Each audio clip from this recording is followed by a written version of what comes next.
A phone call that changed everything. The rain tapped softly against the windows of Sweet Haven Bakery as Molly Rivers wiped down the counters for the third time that afternoon. The smell of fresh cinnamon rolls still hung in the air, mixing with the earthy scent of brewing coffee.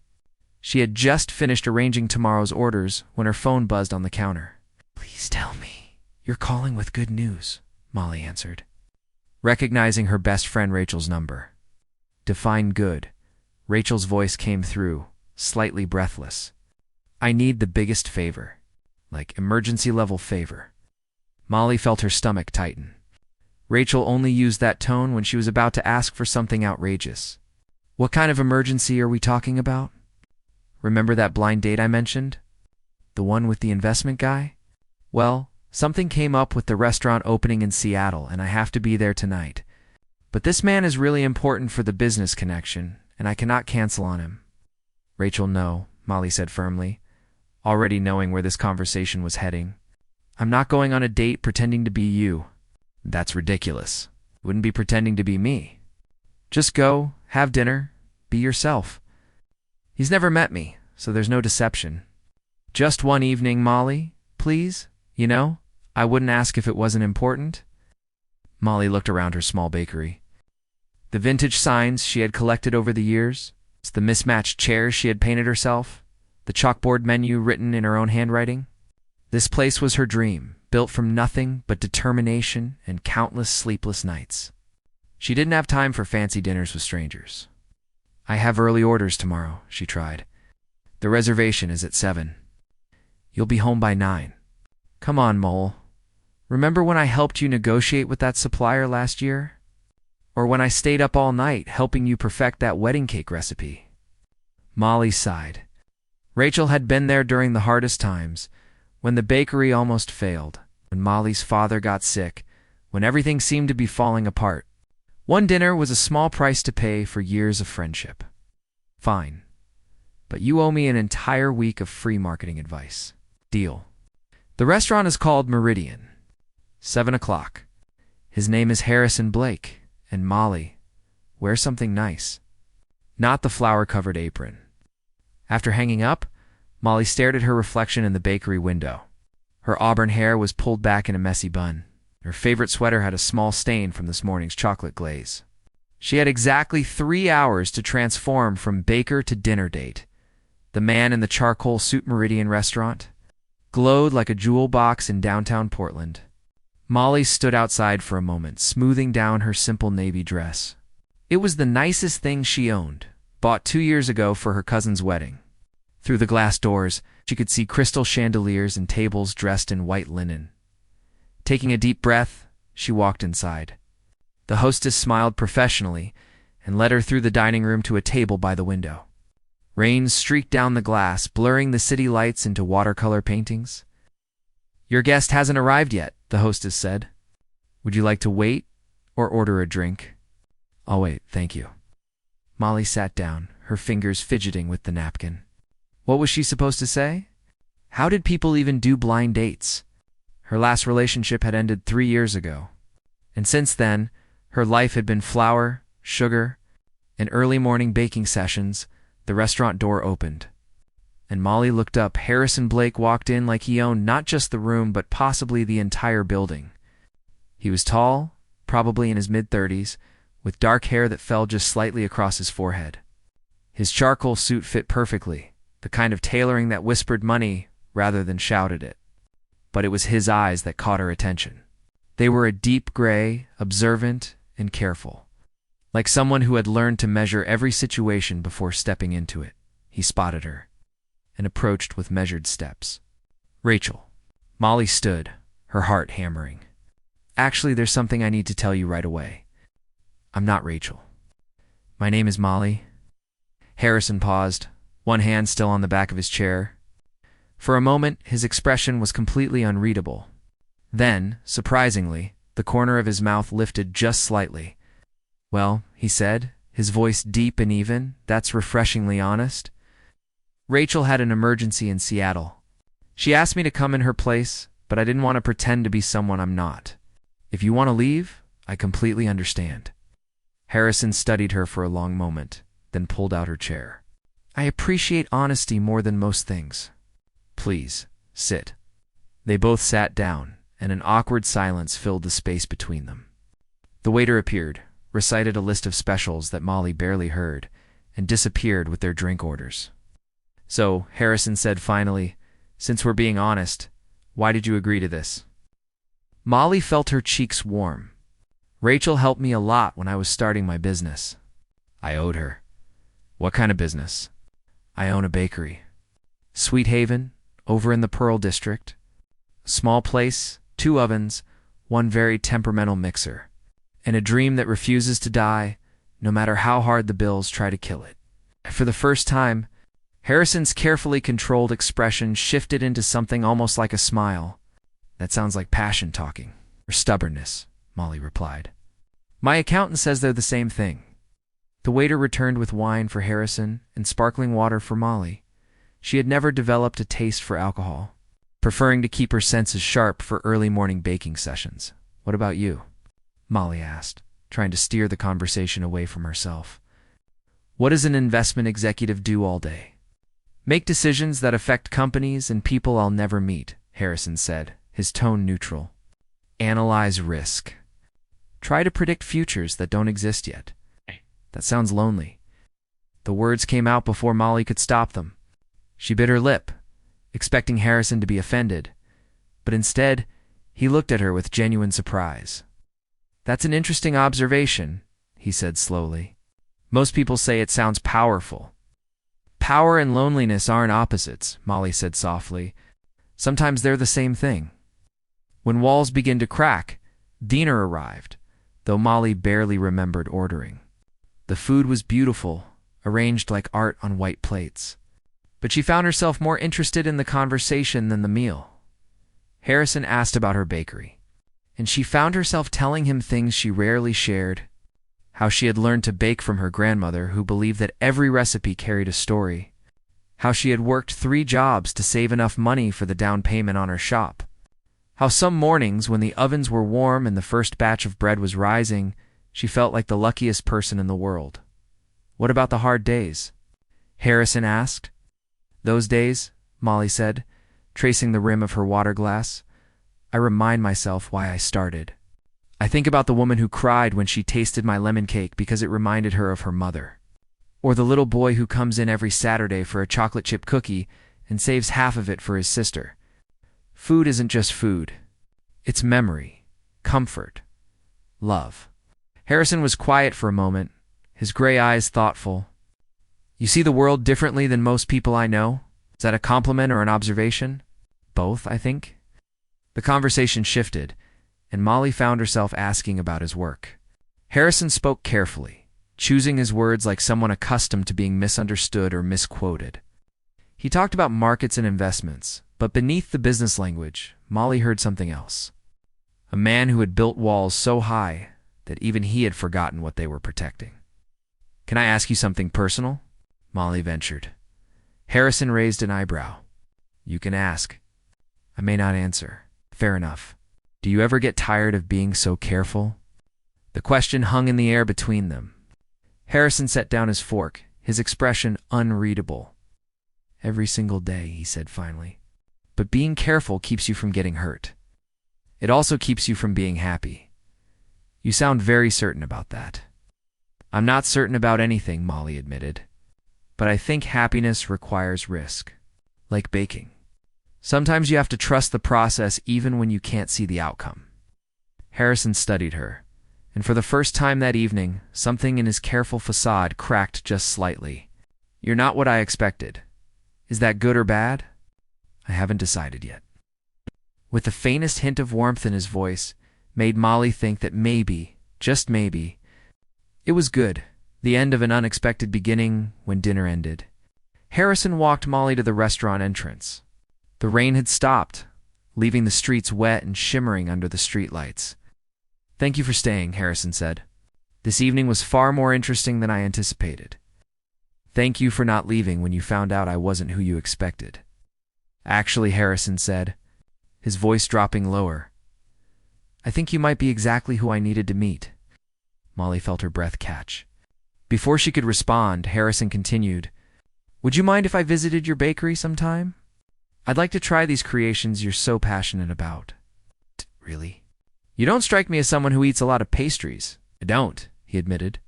"But I think I'd like to understand what makes someone willing to fight for their dream every single day." Allie Smiled, pulling her coat tighter against the cool evening air. "Sweet Haven Bakery. We open at 7. Come hungry." As she walked away, Molly felt something unfamiliar flutter in her chest. Hope, maybe, or possibility. Whatever it was, it felt warm and light, like the first rise of perfectly proofed dough. Behind her, Harrison Blake stood in the golden light of the restaurant entrance, watching her go. For the first time in years, the careful walls he had built around his heart felt less like protection and more like a prison. And somewhere in the space between their goodbye and tomorrow's sunrise, something began to change. The rain had stopped. But the real storm was just beginning. Morning light and unexpected visits. Dawn light filtered through the bakery windows as Molly pulled the first batch of croissants from the oven. Steam rose in delicate spirals, carrying the buttery scent that always made her feel at home. She had been up since 5, her hands moving through the familiar rhythms of kneading, shaping, and baking. This was her meditation, her prayer, her way of making sense of the world. She was piping cream into chocolate eclairs when the bell above the door chimed. Molly looked up, expecting Mrs. Patterson, who always came in at 7:30 for her morning coffee and blueberry muffin, instead. Harrison Blake stood in the doorway. He looked different in the morning light.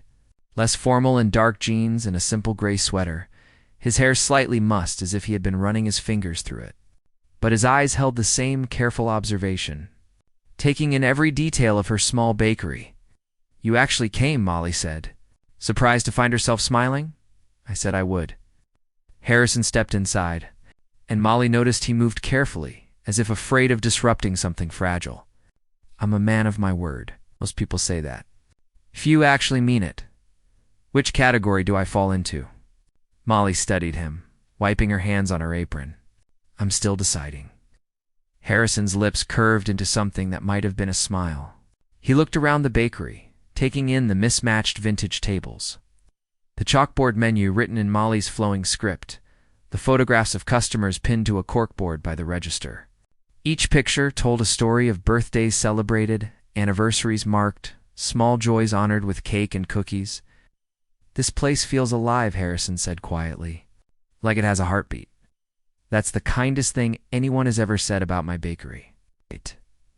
Molly gestured to the display case. "What can I get you?" "Fair warning, everything here is made with real butter, real sugar, and absolutely no apologies."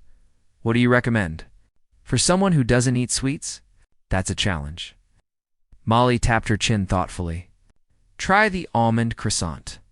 It's not too sweet, and the almond cream is made with just a hint of orange zest. If you don't like it, I'll give you your money back." "Deal."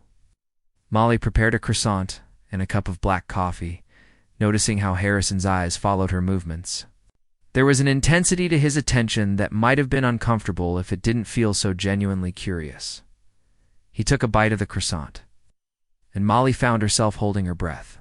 She had served thousands of pastries to thousands of customers, but suddenly this one opinion mattered more than she wanted to admit.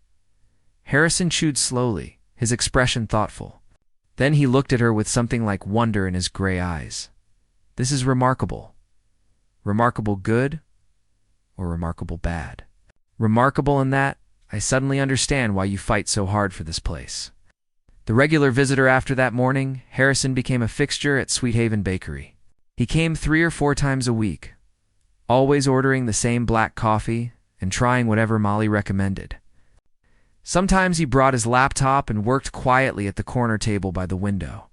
Other times, he simply sat and watched her work, asking questions about recipes and techniques. "Why do you always use vanilla beans instead of extract?" he asked one rainy afternoon.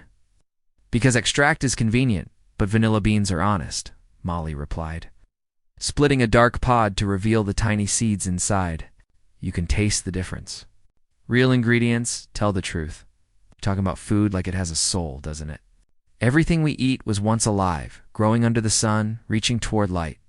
That energy doesn't just disappear. It transforms. Harrison was quiet for a long moment. I've spent my entire career dealing with numbers and projections. Nothing alive, nothing real. Just abstract concepts that move money from one place to another. That sounds exhausting. It is, he admitted. But it's safe. Numbers don't lie, don't leave, don't break your heart. Molly paused in her work, her hands covered in flour. They also don't make you feel alive. Their eyes met across the counter, and something passed between them. An understanding, perhaps. Or recognition of a loneliness they both carried in different ways. Meeting the mother 3 weeks after their first meeting. Harrison invited Molly to dinner at his mother's house. Molly almost said no. The invitation felt too intimate. Too much like a step forward when she wasn't sure what direction they were walking, but curiosity won out. The Blake residence was a beautiful craftsman home in the West Hills, surrounded by towering Douglas firs. Harrison's mother, Catherine Blake, answered the door herself. She was elegant in a way that had nothing to do with expensive clothes, and everything to do with genuine warmth. "You must be Molly," Catherine said, taking both of Molly's hands in hers. "Harrison has told me so much about you, he has." Molly shot a glance at Harrison, who had the grace to look slightly embarrassed. Come in, come in. I hope you're hungry. I've made far too much food, as usual." The evening was easier than Molly expected. Catherine was funny and self-deprecating, telling stories about Harrison's childhood that made him groan, and Molly laugh until her sides hurt. Did he really refuse to eat anything that wasn't perfectly square? Molly asked, delighted. For an entire year, Catherine confirmed. I had to cut sandwiches, fruit, everything into perfect squares. His father thought we were raising a tiny architect, or a control enthusiast, Harrison muttered. But his eyes were soft with memory. After dinner, Catherine invited Molly to help with dessert in the kitchen. As they arranged slices of pie on delicate china plates, Catherine spoke quietly. My son doesn't bring people to meet me. In fact, you're the first in over 5 years. Molly's hands stilled. I didn't realize Harrison was engaged once, Catherine continued, her voice gentle. To a woman named Jennifer. Beautiful, charming, ambitious. We all thought she loved him. What happened? His company hit a rough patch. Some bad investments, market downturn, the usual risks of business. For 6 months, Harrison worked 20-hour days trying to save everything. Jennifer said she understood, said she'd wait. Catherine's expression grew sad. The day Harrison lost his biggest client, the day he thought he might lose everything, Jennifer left. No explanation, no goodbye. Just a note saying she couldn't be with someone who was failing. Molly felt her chest tighten with anger and sympathy.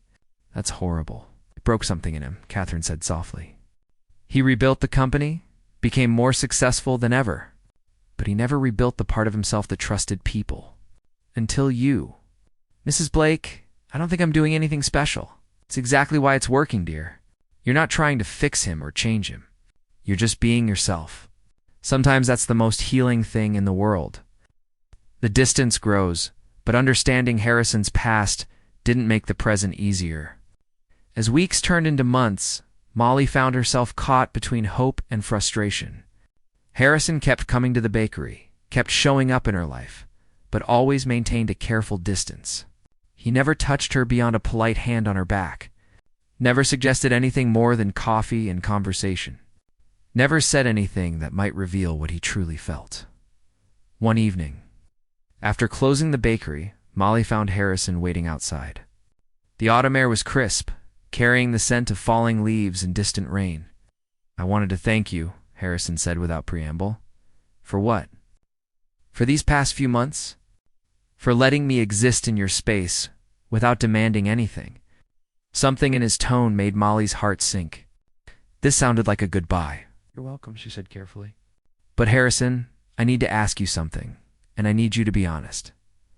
All right, what are we doing? These visits, these conversations, what do they mean to you? Harrison was quiet for so long that Molly thought he might not answer. When he finally spoke, his voice was strained. I mean everything. And that terrifies me. Why? Because I can't do this, Molly. I can't let someone in again. The risk is too high. The risk of what? Being happy? Being loved? The risk of being destroyed when it ends. Molly felt tears prick her eyes, but she blinked them back. So you'd rather be alone? I'd rather be safe. Those aren't the same thing, Harrison. Being safe is just another word for being afraid. Maybe I'm okay with that. The words hung between them like a wall made of ice. Molly took a deep breath, steadying herself. I can't keep doing this, she said quietly. I can't keep caring about someone who won't let himself care back. It's not fair to either of us. Molly, I never meant to hurt you. No. But hurt doesn't require intention. Sometimes it just requires absence. She pulled her jacket tighter. I think you should stop coming to the bakery for a while. Give us both some space to figure out what we really want. If that's what you need, it's what we both need. Molly walked away before he could see her cry. Behind her, Harrison stood alone in the gathering darkness. Watching the woman who had brought light into his life walk away because he was too afraid to hold on to her. The empty mornings, the bakery felt different without Harrison. Molly told herself it was better this way, cleaner, less complicated. She threw herself into work, developing new recipes, taking on extra catering jobs, filling every hour with flour and sugar and the familiar comfort of creation. But the corner table by the window stayed empty. And every time the bell chimed, her heart jumped before remembering that he wouldn't be there. Mrs. Patterson noticed. Where's your handsome regular? The serious one who always ordered black coffee? He found a different coffee shop, Molly said, forcing a smile. Yes. He always looked at you like you were the most interesting thing he'd ever seen. 3 weeks passed, then 4. Molly stopped counting after the first month. She was decorating a wedding cake when Catherine Blake walked into the bakery. Molly's hands froze, piping bag suspended in midair. Mrs. Blake, I didn't expect to see you. I hope I'm not intruding, Catherine said gently. I wanted to talk to you about Harrison. Not sure that's a good idea. Please, Molly, just 5 minutes. They sat at the empty corner table, 2 cups of tea between them. Catherine wrapped her hands around her cup, choosing her words carefully. My son is miserable, she said finally. He pretends he's fine, buries himself in work, but I know my child. He's breaking apart inside. I'm sorry, Molly whispered. But I can't fix him, Mrs. Blake. He has to choose to let someone in. I know. And I think he's finally ready to make that choice. He's just terrified of taking the first step. What do you want me to do? Nothing, Catherine said, surprising her. I don't want you to rescue him or make it easy. I just want you to know that whatever he says when he finally finds the courage to speak, it's real. He's spent 5 years building walls, and you're the first person who made him want to tear them down. After Catherine left, Molly sat alone in the quiet bakery. Outside, the first snow of winter began to fall, dusting the streets in white. She thought about walls and windows, about fear and courage, about the risk of opening your heart when every experience tells you to keep it locked. She didn't know if Harrison would come back. Didn't know if she could trust him, even if he did. But somewhere beneath her hurt and frustration, hope persisted like a small flame refusing to go out. The long winter December arrived with frost painting delicate patterns on the bakery windows. Molly decorated Sweet Haven for the holidays, stringing white lights and hanging wreaths made of cinnamon sticks and dried oranges. The bakery smelled like gingerbread and pine, like memory and promise intertwined. She stayed busy with holiday orders. Dozens of sugar cookies shaped like snowflakes and reindeer, elaborate cakes for office parties, gingerbread houses that took days to construct and minutes for children to devour. The work kept her hands occupied. It couldn't quite fill the hollow space in her chest. 2 months had passed since she last saw Harrison. On Christmas Eve, Molly closed the bakery early. Snow fell steadily outside, transforming Portland into a quieter, softer version of itself. She was cleaning the last tray when she heard a knock on the glass door. Her heart jumped. But when she looked up, she saw only a delivery person holding a small package. Molly Rivers. the person asked when she opened the door. That's me. Special delivery. Merry Christmas. Molly took the box, lightweight and wrapped in simple brown paper. There was no return address, just her name written in handwriting she didn't recognize. Inside, nestled in tissue paper, was a small glass ornament. A perfect miniature croissant, golden and detailed, catching the light like captured sunshine. Tucked beneath it was a note written on heavy cardstock. I've been learning that the things we're most afraid to reach for are often the things we need most. Thank you for teaching me that courage tastes like butter and hope smells like cinnamon. Merry Christmas, Molly H. She held the ornament carefully, tears blurring her vision. It wasn't an apology. It wasn't a promise. But it was something. A crack in the wall. A window opening. When fear finally speaks, January brought harsh cold and crystalline mornings. Molly developed a new recipe for honey lavender scones, something warm and soothing for the dark winter days. She was testing the third batch when the bell above the door chimed. Harrison Blake walked in. He looked different. Thinner, maybe? His face showed the marks of sleepless nights, but his eyes held something new. Not the careful guardedness she remembered, but raw determination. Hi, he said simply. Hi. Molly set down her spatula, her hands suddenly unsteady. No, I have no right to be here. I know I hurt you. But I need to say something, and I need you to let me finish before you decide whether to throw me out. I'm listening. Harrison took a deep breath. I've spent the last 5 years convinced that being alone was the same as being strong, that if I never let anyone close, I could never be hurt again. It was a good strategy for survival, but a terrible way to live. He took a step closer. Then I met you, and suddenly survival wasn't enough anymore. I wanted more. I wanted mornings that smelled like vanilla. I wanted conversations that made me think differently about the world. I wanted to know what it felt like to care about someone more than I cared about protecting myself. Harrison, let me finish. Please. His voice cracked slightly. I pushed you away because I was terrified. Not of you, but of how much I needed you. How much I still need you. Every day without you has felt wrong, like trying to breathe underwater. I've been drowning, Molly, and I'm finally ready to admit that I need help reaching the surface. Tears streamed down Molly's face. Why now? What changed? I realized that the worst thing that could happen wasn't you leaving.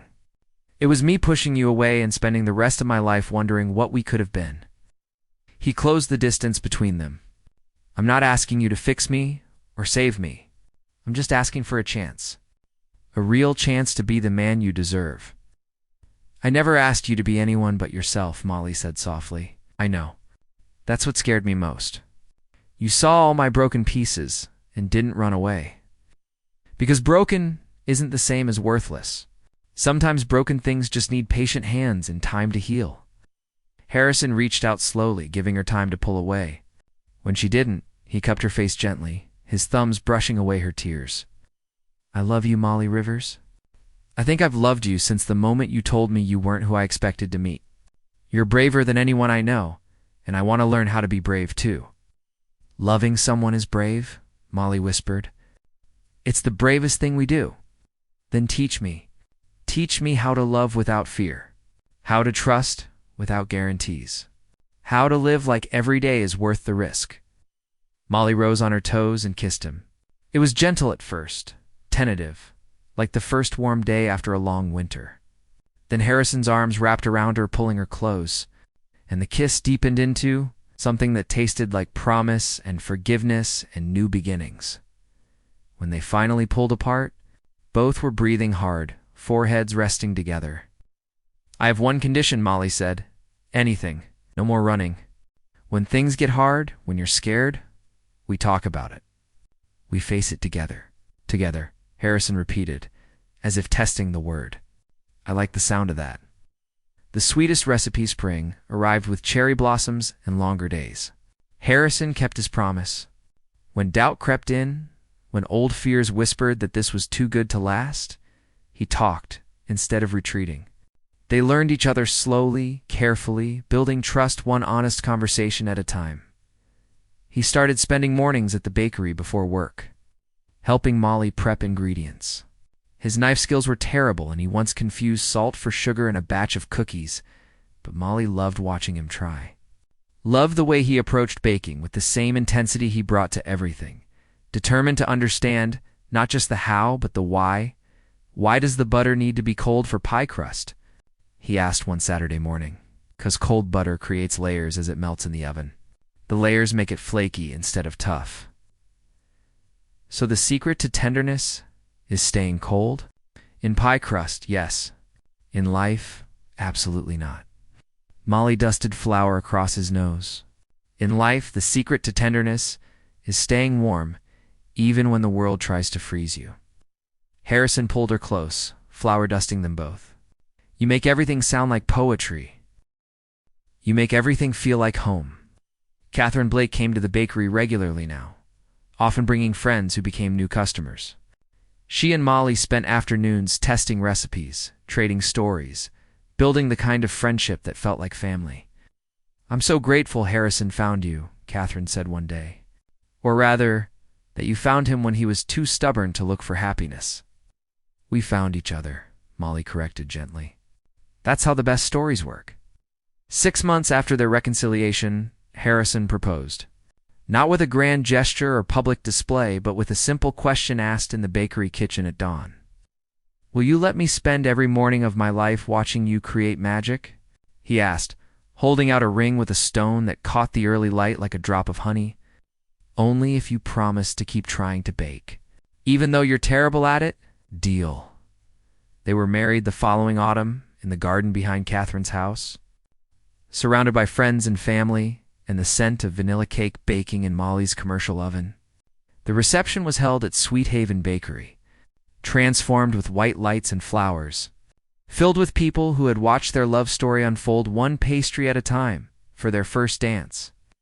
Harrison held Molly close and whispered, "Thank you for not giving up on me. Thank you for learning how to not give up on yourself." She whispered back. Years later, 5 years later, Sweet Haven Bakery had expanded into the space next door. Molly now employed 3 bakers and had a waiting list for wedding cakes that stretched months in advance. But she still arrived before dawn most mornings. Unable to shake the habit of greeting the day with flour on her hands, Harrison had shifted his business focus, investing in small businesses like the one Molly ran. He said he finally understood that real wealth wasn't measured in profit margins, but in dreams made possible. They had 2 children now. A daughter named Grace, who loved to arrange cookies by color, and a son named Thomas, who ate more cookie dough than he helped make. The house they bought together was always slightly messy, always smelling of something baking, always filled with laughter, sometimes on quiet mornings. Molly would find Harrison sitting at the kitchen table, watching her work with the same intense attention he had shown that first day in the bakery. "What are you thinking about?" she would ask. "How lucky I am that you walked into that restaurant instead of your friend. How different my life would be if I had let fear win." "No more what ifs," Molly would remind him, kissing the top of his head. "Only what is." What was better than either of them had dared to dream. A life built on trust, earned slowly. Love chosen daily. Joy found in ordinary, moments made extraordinary by sharing them. The croissant ornament still hung on their Christmas tree every year. A reminder that the sweetest things in life require patience, risk, and the courage to reach for what scares you most. In every morning, when the first batch of bread rose in the oven, filling their home with warmth and the promise of new beginnings, Molly and Harrison knew they had found the rarest recipe of all, the one that turned a broken people into one beautiful whole.